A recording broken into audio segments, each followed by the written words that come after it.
In this lesson, we'll talk about slope of a line and its interpretation. What's a slope?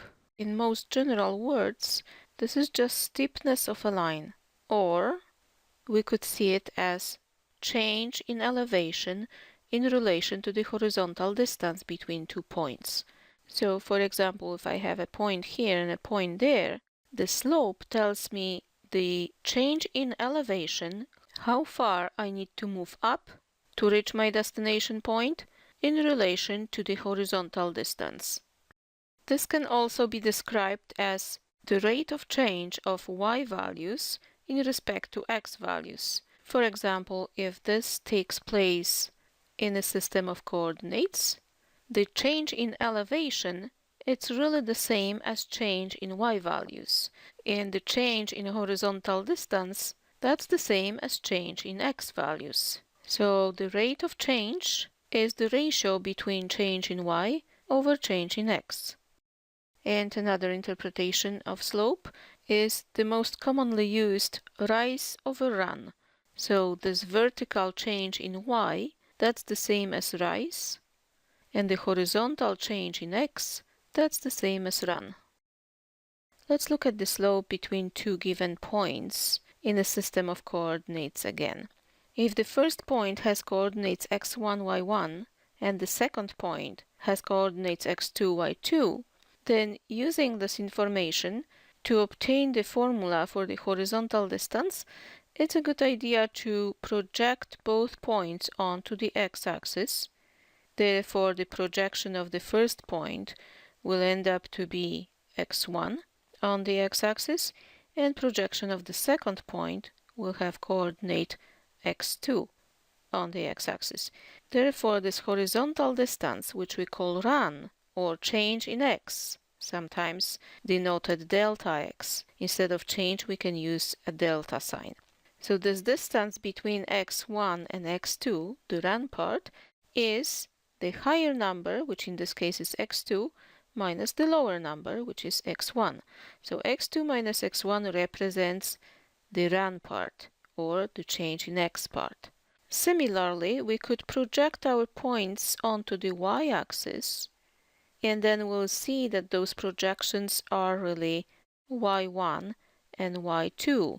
Therefore, the distance from y1 to y2 is y2 minus y1.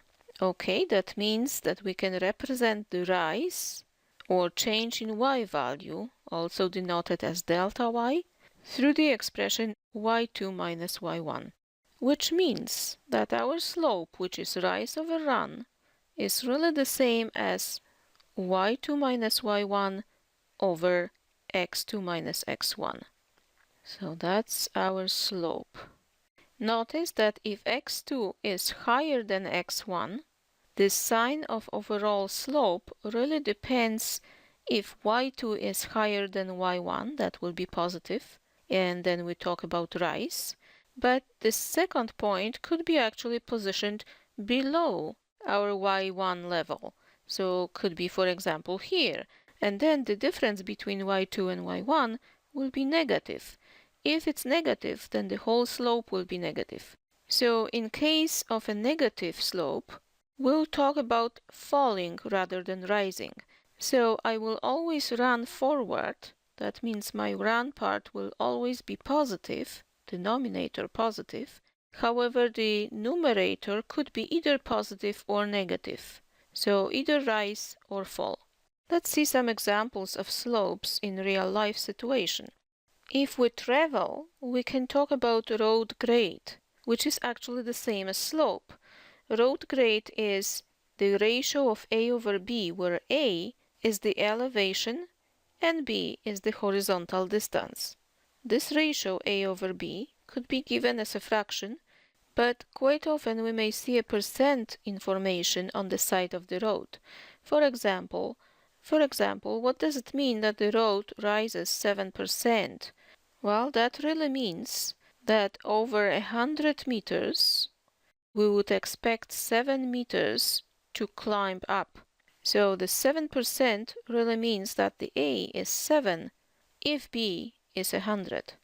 Obviously, if we drive farther, for example, 1,000 meters, 1 kilometer, then the elevation that we would need to climb would be 70 meters. So quite a bit. Another example, if we travel by an airplane and we need to go out, since the airplane door is quite high above the ground, people need to figure out how long the staircase is supposed to be in order for those stairs not to be too steep. So again, we are talking about the slope a over b.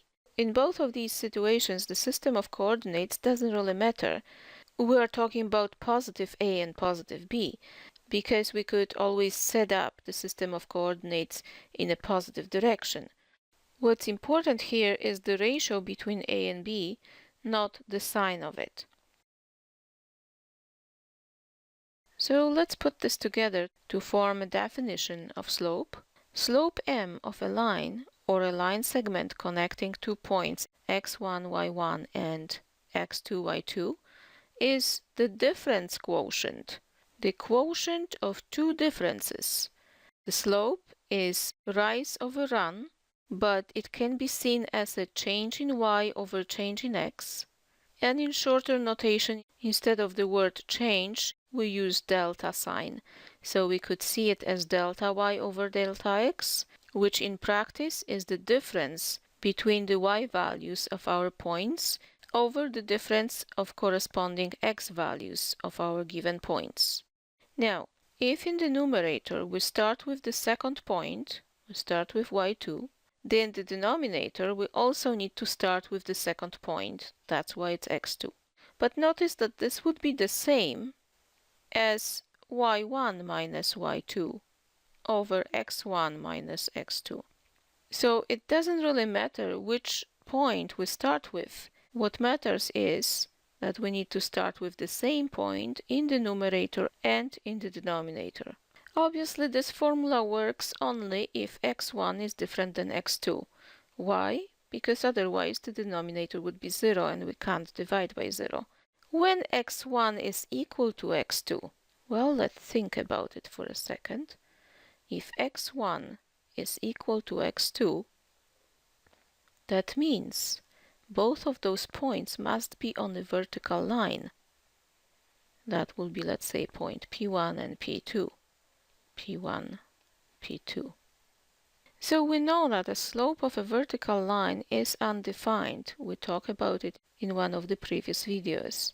Okay, that means except for a vertical line, the slope of any other line can be calculated as a difference quotient of y values and x values, or our favorite rise over run, which means the same. So now let's practice a bit. Let's read the slope of each line given its graph. We have the first graph. How can we read the slope? Well, first of all, we need to have 2 points chosen. Let's choose those points as lattice points, the vertices of the squared grid. So I see one such point here, and then, well, let's see what's next. I think the closest lattice point that the line passes through is somewhere here. After choosing these 2 points, we complete a right angle triangle by projecting the points vertically and horizontally like this, and then we can read the rise, the vertical displacement, which in this case is 4 units, and the run, the horizontal displacement, which in this case is 5 units. Therefore, the slope for this particular line is rise over run, 4/5. It is a positive slope, and as you see, if we go from the left to the right along the line is rising. In the next case, I will encourage you to try on your own and then double check with what I do. So, I could choose this point and that point. Well, you could choose some other points. You could choose, for example, this one and that one, or this one and that one. But it looks like every 2 steps the line passes through the lattice points. So, if I run towards my second point, I have to do 2 steps in order to, in this case, fall 1 step. So falling means the vertical displacement is -1. Therefore, my slope is rise or fall, in this case is fall, -1, over run, which is 2. So the slope this time is negative. And as you notice, when you follow the line from the left to the right, the line is decreasing. It's falling down. And slope is negative. The next example, this one should be really easy. We can choose any point. Let's say this one and that one. So the x-coordinates of those 2 points are 1 and 2, and the y-coordinate is 3. Okay, so if I start from the most left-hand side point and I try to reach my destination, the right-hand side point, I need to run 1 step, but I'm not rising nor falling. The rise or fall is actually 0. So the slope is 0 over 1, which is still 0. And it happens that any horizontal line has a slope 0. We are not rising nor falling. And finally, we have a vertical line. Again, let's choose 2 points. I would choose this one and maybe that one.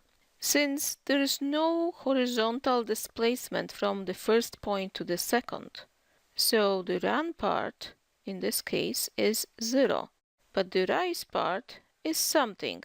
For the 2 points that I chose is actually 2. So the slope, according to our formula, it would be 2 over 0. But we can't divide anything by 0, so that's why we say the slope is undefined. So any vertical line will have slope that is undefined. Okay, let's put this information together. If x1 is equal to x2, that means the first coordinates of both points are the same, like in this situation. The first coordinate of both points is -1. Then the points lie on a, vertical line, and the slope is undefined. It is so steep that the slope is like infinity, undefined. If the second coordinates of our 2 points are the same, for example, like in the third case, but the first coordinates are different, like here, 1 and 2, then the points lie on a horizontal line, and the slope is 0. It's always 0. If the slope is positive, like in the first case, then the line is rising, or we can say it's increasing. If the slope is negative, like the second situation, negative slope, the line is decreasing from the left to the right. We always watch how does the curve behave from the left to the right, never the other way around. So if the slope is negative, then the line is decreasing. Okay, let's practice a bit. Let's calculate the slope of the line passing through each pair of points, and then based on the answer, determine if the line is increasing, decreasing, horizontal or vertical. So we have the first situation. The slope, remember, it's rise over run. It's a difference between y coordinates, and it doesn't matter which point we start with. So let's start with just 4. 4 minus -1/4 over, and again we have to start from the same point. 3/2 minus -2. Okay, so we deal with some complex fraction. We need to simplify it. The easiest way of simplifying it is to multiply the top and the bottom by the same common denominator of the fractional parts. So let's multiply by 4, because 4 is common for 2 and 4. Multiply by 4 here and there. We end up with 4 times 4 is 16. Then these two minuses make it plus. And 4 times 1/4 is 1 over, again, 4 times 3/2. If we multiply 3/2 times 4, the 4 will be reduced with 2. But we still need to multiply the 3 by 2. So maybe on the side, 3/2 times 4. The 4 is reduced, but we still need to multiply 3 by these 2. So it becomes 6. And then it's minus and minus, it's plus. 2 times 4 is 8. Overall, we have 17 over 14. 17/14, so it's a little bit more than 1. And it's positive. The slope is positive, therefore the line is increasing. And it's increasing more than 45 degrees because our slope is more than 1. But that's extra information. Okay, let's see the second example. Again, let's calculate slope. Difference in y coordinates, so 4 minus 4, over difference in x coordinates, so it's 3 minus -2. But what's happening? The numerator is 0. We don't really have to worry about denominator at all. By the way, denominator is 5, but it could be anything else, and we still would have the 0 slope. Okay, so what does the 0 slope represent? Yes, it's a horizontal line. Okay, let's try another example. Again, our slope would be difference in y coordinates, -5 minus 1, over difference in x coordinates. Let's watch this part. -2 minus -2. How much is that? Well, the numerator is regular -6, but the denominator, oh, that's -2 plus 2, which is actually 0. So -6 over 0 doesn't exist. Therefore, the slope is undefined, and we can claim that our line is vertical. Vertical line. The final example, well, this time we have a lot of fractions. So let's see again how would we deal with those fractions. Difference in y coordinates, -7/8 minus -1/4, over difference in x coordinates, 1/2 minus -2/5. Let's mention again that we don't need to start with this point. We could start with that point as well.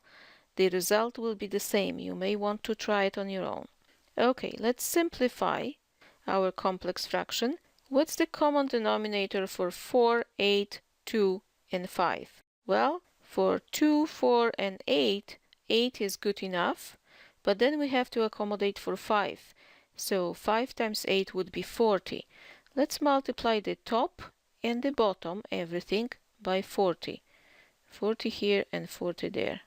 Okay, since there's quite a few cancellations, this time I will write everything step by step. So let's copy the -7/8 and multiply by 40. Then copy the positive in 1/4 and multiply by 40 again.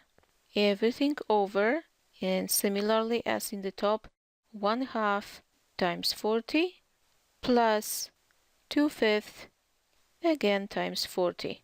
So when we multiply by a fraction, try to reduce first 8 with 40, 4 with 40, 2 with 40, and 5 with 40. So 40 divided by 8 would be 5, and then we multiply 5 times -7 is -35. We don't have a fraction anymore. Plus 4 reduced with 40 gives us 10. 10 times 1 is still 10.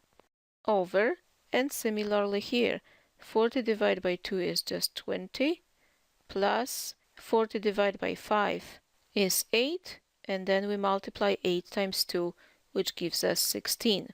So if you're fluent enough with your numbers, you may want to skip this step because you could actually do it in your head. How would I suggest you do it? When you need to multiply 40 times -7/8, in your mind, let's do this operation. 40 divided by 8 is 5, times 7, 35, and we write it here, obviously with a minus sign. Over there, 40 divided by 4 is 10, and we write it there. 40 divided by 2 is 20, and we write it there. 40 divided by 5 is 8, times 2 is 16, and we write it here. However, if you feel safer to write all those steps here, go ahead and do it. Sooner or later, you will be fluent enough to go from this stage to that stage to make it a little bit faster. Okay, let's finish the question. So -35 plus 10 is -25, and 16 plus 20 is 36. We have negative slope. That tells us that the line is decreasing. So again, positive slope means line is increasing, zero slope, line is horizontal, negative slope, line is decreasing, but undefined slope means that line is vertical. How do we find slope of a line from its equation? Let's look at the standard form of a line ax plus by equals c. What is the x-intercept for this line? Well, x-intercept is when y is 0. So if we would replace y by 0, this part would disappear and we would end up with ax equals c, which is easy to calculate x by itself as c over a. So to read x-intercept from the standard form of a line, we don't need to graph it. It's enough to take the coefficient c and divide it by a. Now, what is its y-intercept? Again, y-intercept we can obtain by replacing x by 0. So that part would disappear and we need to solve the equation by equals c. Therefore, y would be equal c divided by b. Okay, let's write it here. C divided by b, that's the y-intercept. Good. So if we have x-intercept and y-intercept, well, let's draw it for a second. Let's say this is my y-intercept, this is my x-intercept. How would we calculate slope? Slope of a line that connects these 2 points. Well, slope is rise over run. The run part is the same as the x. And the fall part is actually opposite to the y. So the slope would be rise over run. Rise is negative y and the run is x. Okay, but we need to express this in terms of c and a. So let's replace the y by c over b, so it's negative c over b, and x by c over a. And then simplifying complex fraction, instead of this division, we use multiplication by reciprocal, so we have negative c over b times reciprocal of c over a, so it's a over c. Obviously the c will cancel and we end up with negative a over b. Okay, let's write it down. The slope is the same as negative a over b. So whenever we see a standard form of equation of a line, we can easily rate the slope directly from this equation. Just quotient of the coefficients a and b with opposite sign, so negative a over b. Okay, but now let's rewrite the standard form of a line in a slope-intercept form and see if we have confirmation for the slope and y-intercept. Okay, to rewrite this equation in a slope-intercept form, we really need to solve for y. So let's solve it.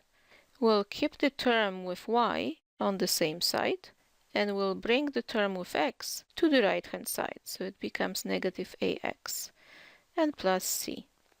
Then, to leave the y by itself, we need to divide the whole equation by b. So it will be negative a over b x plus c over b. And yes, c over b, that's the y-intercept, and negative a over b, that's our slope. So what does the leading coefficient represent again? That's the slope, this one. And what does the constant term represent? That's the y-intercept.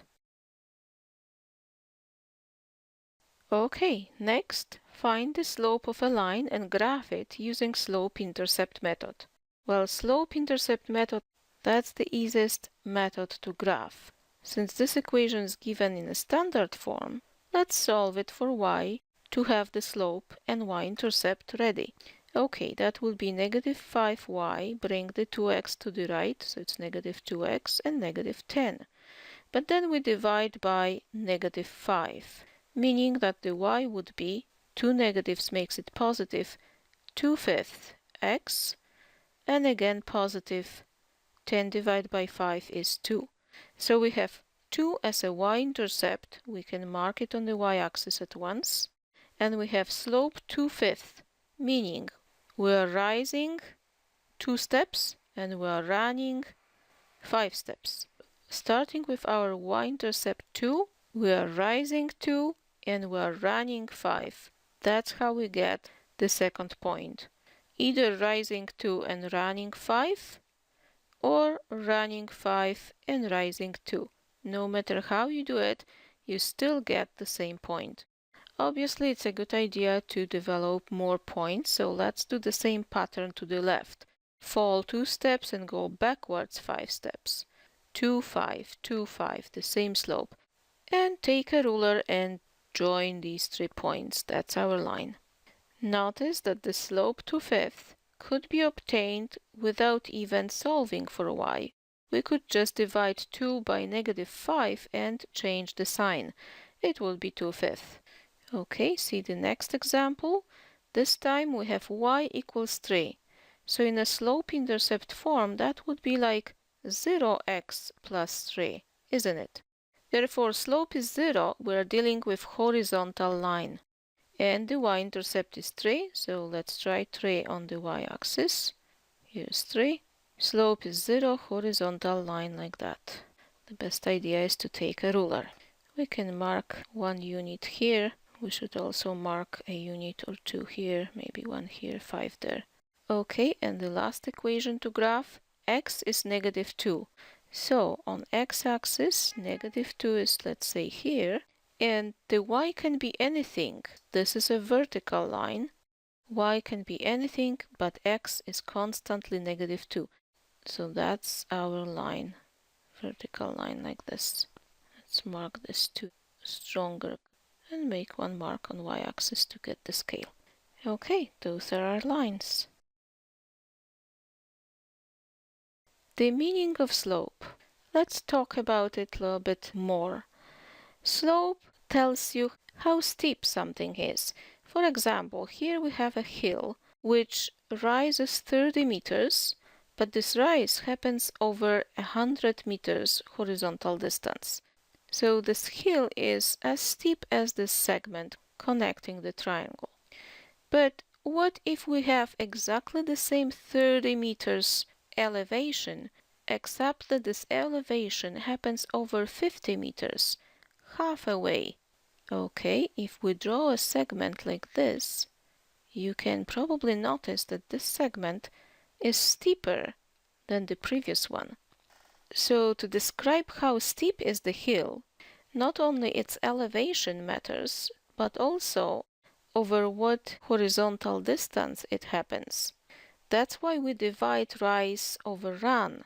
It's not only rise, it has to be divided over run, because overall we would like to know the vertical change per 1 unit of horizontal change. Okay, so the slope is the ratio between change in y-axis over change in x-axis. Or, in other words, we can say average rate of change in y per unit change in x. In our previous example, if we divide 30 by 100, that's the same as 0.3. However, if we divide 30 by 50, that's the same as 0.6. So the 0.3 and 0.6, those are the values that gives us the change in elevation per 1 unit of horizontal change. And only those numbers we can actually compare. And obviously we see that 0.6 is higher than 0.3, so the steepness is greater. Let's try one application problem. Consider the graph of sales in thousands of dollars during 1 year. So we have 1 year here, from here to there. Those steps 1, 2, 3, 4, those are the quarters of a year. And on the vertical axis we have thousands of dollars, so 5 represents $5,000. Find the slope of each segment of the graph and describe its meaning. Okay, let's find the slope of the first segment. We can mark it M with the subindex 1. That will be slope of the first quarter. So what is the vertical change? The vertical change is 25,000 minus 15,000, so it's like 10,000. Okay, so the vertical change is $10,000. But horizontal change, well, that's not 1 year. This is 1/4 of a year. So the horizontal change is actually 1/4. Therefore, the overall slope, since when we divide by 1/4, we actually need to multiply by 4, so it's $40,000. $40,000 per year. What this slope tells us?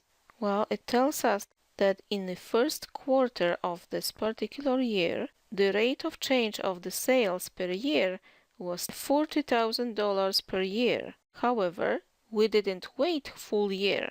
That was the rate of change that applies only to the first quarter.